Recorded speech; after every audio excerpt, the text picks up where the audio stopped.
아이들이 꿈꾸는 도서관에는 특별한 비밀이 숨어 있습니다. 한 초등학교에서 4층으로 이전한 도서실의 이용률을 높이는 방안을 찾아달라고 했을 때 아이들은 예상을 뛰어넘는 답을 내놓았습니다. 그들은 단순히 도서실 개선안을 제시한 것이 아니라 사실상 도서실 안에 학교를 그려냈던 것입니다. 아이들의 그림을 자세히 들여다보면 놀라운 발견을 하게 됩니다. 벽 중앙에 뚫린 원형 출입구, 복층 다락방, 미끄럼틀, 그네 의자, 체육시설 같은 요소들이 반복적으로 등장했습니다. 처음에는 황당해 보였던 이 아이디어들이 알고 보니 아동기와 청소년기 발달 단계에 꼭 맞는 요소들이었습니다. 아이들은 자신도 모르게 각자의 성장에 필요한 환경을 본능적으로 그려낸 것이었습니다. 실제로 이런 아이디어를 바탕으로 도서관을 새롭게 디자인한 결과는 극적이었습니다. 어떤 학교에서는 점심시간에만 70명에서 80명의 아이들이 도서관을 찾게 되었습니다.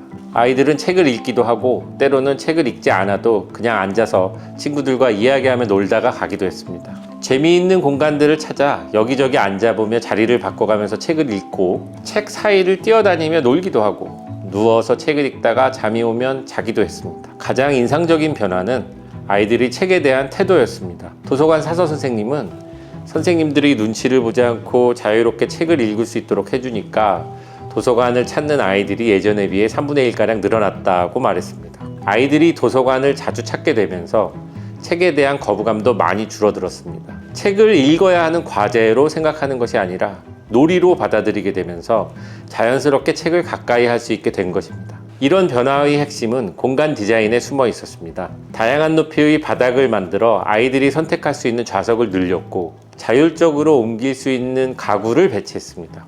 햇빛이 잘 드는 창가에는 바다를 바라보며 사색할 수 있는 공간을 만들었고 책장의 높이도 아이들 눈높이에 맞춰 조정했습니다. 무엇보다 중요한 것은 아이들이 편안하게 누워서도 책을 읽을 수 있도록 허용한 것이었습니다. 책장 디자인에도 특별한 아이디어가 적용되었습니다. 대형 서점의 베스트셀러 코너처럼 특별한 조명을 설치하고 책장 뒷벽에 여러 색상을 사용해서 선생님이 추천하는 책과 아이들이 선호하는 책을 시각적으로 구별할 수 있게 했습니다. 아동용 책의 특성을 살려 표지가 전면에 보이도록 진열하는 방식도 도입했습니다. 이런 방식은 책을 마치 상품처럼 보이게 해서 아이들이 호기심을 자극하고 책에 더 친숙하게 만드는 효과가 있었습니다.